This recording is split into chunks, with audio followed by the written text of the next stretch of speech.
Hello students, today I am going to discuss with you the chapter number 5 of civics, that is women change the world. Yes student, come to the introduction first. The first one is women's work in the home is not recognized as work. Yes student, in the previous chapter that is growing up boys and girls has told us that the work that women do at home is not given value, means उसके काम को काम नहीं समझा जाता. Even she starts her day from early morning till late at night, means उसकी जो job है that is full time job. There are no specific hours for her work, but in spite of all these things, society never gives credit to the work of women. But students, in this chapter we will read about how women struggle for equality. Yes, कि कैसे women ने fought किया to get the right to equality, to get the right to education. So we will read about this struggle in this chapter. The third topic is different types of efforts made by the women's movement to challenge discrimination. Yes, a third topic is we will also study about the different types of strategies, methods that were adopted by the women's movement. यानी कि women's ने जो movement चलाई थी उसमें उन्होंने कौन सी मेथड यूज़ किए to challenge discrimination, to stop discrimination that is going with them. So we will discuss all these things in our chapter today, in our lecture today. So student, come to the first topic, that is fewer opportunities and rigid expectation. As you all know, fear means very less, opportunity means chances. Yes student, our society feels that outside the home women are good at only certain jobs, like the job of a nurse or the job of a teacher. Yes student, as we all know, our society believe that, लोगों का क्या विश्वास है कि outside the home जब lady घर से बाहर काम करती है that she is capable of doing only certain jobs, means कि वो सारे काम नहीं कर सकती. She is only capable of doing the job of a nurse. वो या तो नर्स की जॉब कर सकती है because she is very gentle and polite and she can handle the patients very efficiently, और she can do the job of a teacher because it is safe for girls. So this is only because of that, because of this thinking that they get very less chances to do work outside their home. But now the question is, why women cannot do technical jobs? Yes, this is a very important question, because people think that science requires technical mind, and even the girls, they think that जो girls होती हैं they cannot do all these technical jobs, because the reason of this thinking is that stereotype. What is stereotype? To fix people into one image. जब हम लोगों को एक नज़र से देखते हैं that is called stereotype, means कि उन्हें लगता है कि girls can do the job of only nurse और the teacher. But this stereotype leads to discrimination in job opportunity. तो जब भी जॉब की बात होती है तो वुमेंस को हमेशा जो हल्की फुल्की जॉब्स हैं, जैसे कि नर्स की जॉब है, टीचर की जॉब है, तो उन्हें उस काम के लिए ही चुना जाता है. Girls are force to do marriages at early age. Even क्या होता है कि गर्ल्स को after schooling their parents expected her, तो पेरेंट्स एक्सपेक्टेशन रखते हैं कि after the marriage she will do only household work, या उसकी शादी हो जाएगी या उसने घर के काम को ही संभालना है. So this is only because of the stereotype thinking of the people. This happens only in the past, but still some people who believe in this types of stereotyping.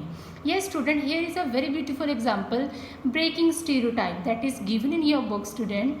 Yes, Lakshmi Lakra from a poor family, tribal family in Jharkhand, has changed these stereotypes about girls. She is the first woman driver for Northern Railway.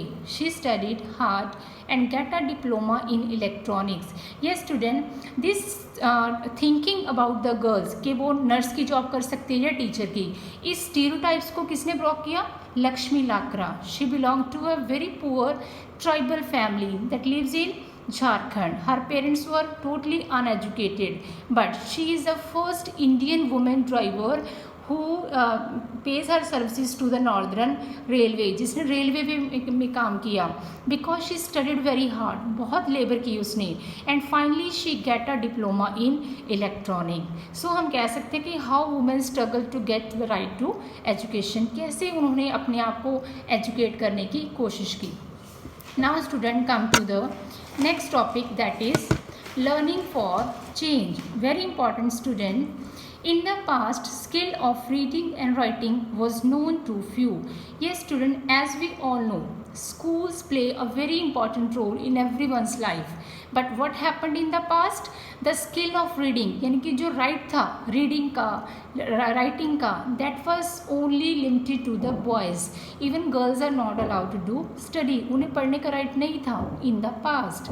Then children learn to work with their family. क्या expectations थी बच्चों से कि वो family में रह के अपनी फैमिली के काम को सीखेंगे।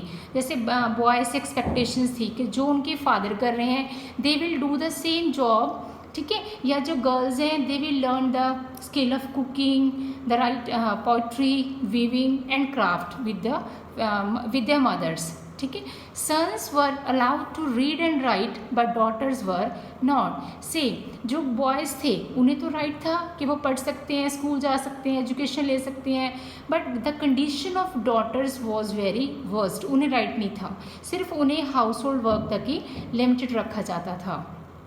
Even the contribution of women was seen as only sportive in pottery, weaving and craft etc. Yes, women देखो घर का सारा काम करती थी, ठीक है, यानी कि जो ये स्किल्स हैं जैसे पॉट बनाना, बर्तन बनाना, वीविंग करना, कोई क्राफ्ट करना, मीन्स कि major work done by women. ज़्यादा तो पोर्शन कॉन्ट्रीब्यूशन उनका था, बट एट लास्ट जो उनके काम को इम्पोर्टेंस नहीं दी जाती थी, उन्हें सिर्फ जस्ट एज ए स्पोर्ट समझा जाता था।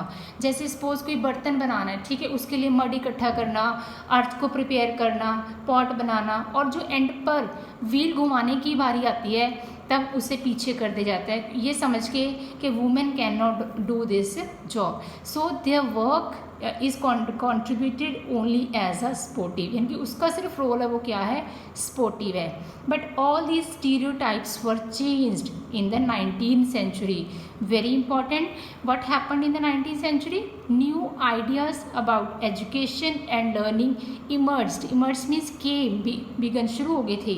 19th century में नए आइडियाज़ आए एजुकेशन को लेके, लर्निंग को लेके, ठीक है। What happen, schools became common, यानी कि स्कूल्स खुलने शुरू हो गए। अब आपके स्कूल्स खुलने शुरू हो गए थे, बच्चे स्कूल जाना स्टार्ट कर दिया, ठीक है। Girls now send to school for education. अब जो गर्ल्स थी, बल्कि not all the parents but some of the parents starting sending their girls to school, yet many women and men made efforts to open schools for girls, क्योंकि काफ़ी लोगों ने इस चीज़ को सपोर्ट किया कि गर्ल्स के लिए भी स्कूल होने चाहिए, चाहे वो सेपरेट हो।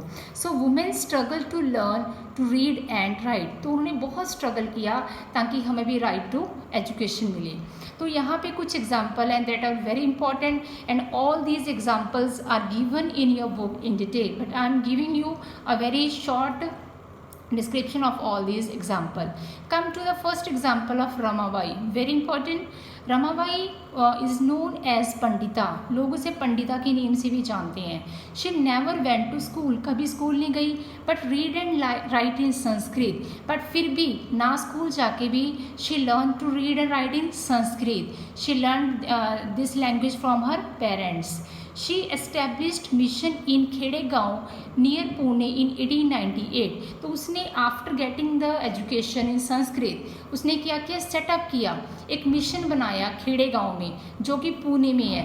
वहाँ पे उसने क्या किया, widows and poor women were encouraged to become literate. तो वहाँ पे उसने क्या किया, जो विडोज़ होती हैं जिनके हस्बैंड्स नहीं होते उनके लिए, या जो गरीब वुमेन है उनको इनकरेज किया टू बिकम लिटरेट, कि तुम पढ़ो, तुम्हें पढ़ाना है या जो भी है, और उन्हें इसके अलावा इंडिपेंडेंट बनाने की कोशिश की, ठीक है।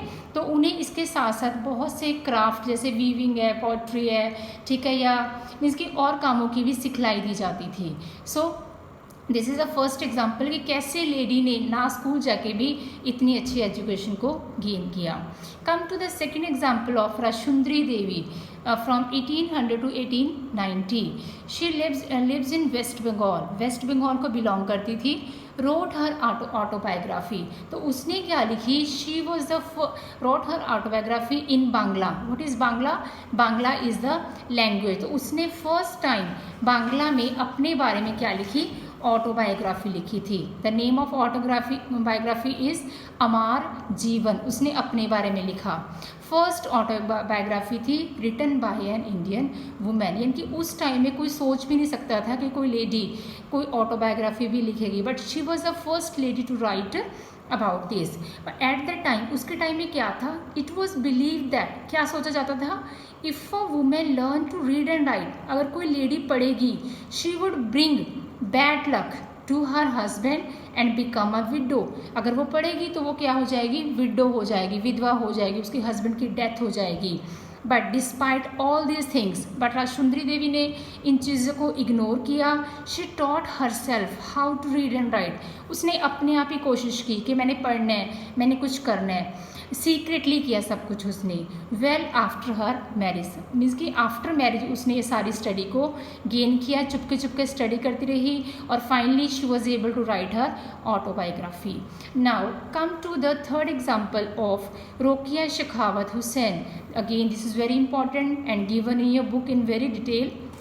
ये student born in rich family. तो ये भी कहाँ से बिलोंग करती है? रिच फैमिली से. लैंडलॉर्ड थे काफ़ी. Could read and right Urdu, इसे उर्दू आता था, लिखना भी पढ़ना भी. But not Bangla and English. तो इसे ये दो लैंग्वेजेस नहीं आती थी. Learned Bangla and English from her Elder brother and sister. तो इसने भी क्या किया? Secretly learned both the languages from her Elder brother और सिस्टर से सीखी. बिकॉज उस टाइम गर्ल्स को इंग्लिश नहीं सिखाई जाती थी, क्योंकि उनका विश्वास था कि अगर गर्ल्स को हम इंग्लिश पढ़ाएंगे तो गर्ल्स के माइंड में नए नए आइडियाज़ आएंगे, पता नहीं वो क्या करेंगी. ठीक है, बट उसने क्या किया? दोनों लैंग्वेज को सीखा. She wrote a story, very remarkable story, Sultana's dream in 1905. तो उसने एक बहुत ही अच्छी स्टोरी लिखी है, Sultana's dream, with the place called lady land. तो वहाँ पे जो उसकी कैरेक्टर है सुल्ताना, तो वो दिखाया कि वो एक प्लेस में पहुँचती, एक जगह जाती है जिसे कहते हैं लेडी लैंड. यानी कि लेडी लैंड का मतलब उस बुक में क्या है? Women has liberty to study work and invention. तो वह लेडी लैंड है कि जहाँ पे औरतों को बिल्कुल फ्रीडम है, वो स्टडी कर सकती हैं, कोई भी काम कर सकती हैं, कोई भी इन्वेंशन कर सकती हैं. जैसे कि यहाँ पे इस बुक में दिखाया कि कैसे वो क्लाउड्स को, बादलों को रोक सकती हैं, बारिश को रोक सकती हैं, या हवा में कार चला सकती है. तो इस तरह की इमेजिनेशन दिखाई हुई है. In 1910 she started school for girls in Kolkata. Finally उसने क्या किया? गर्ल्स के लिए कुछ किया और कोलकाता में उसने गर्ल्स को एजुकेट करने के लिए स्कूल खोला. तो अब हम यहाँ देख सकते हैं कि कैसे वुमेन्स ने स्ट्रगल किया to get education. So the last part that is about women struggle and the movements which were and the efforts which were done by women, we will read in the second lecture. So this is enough for today. Thank you so much.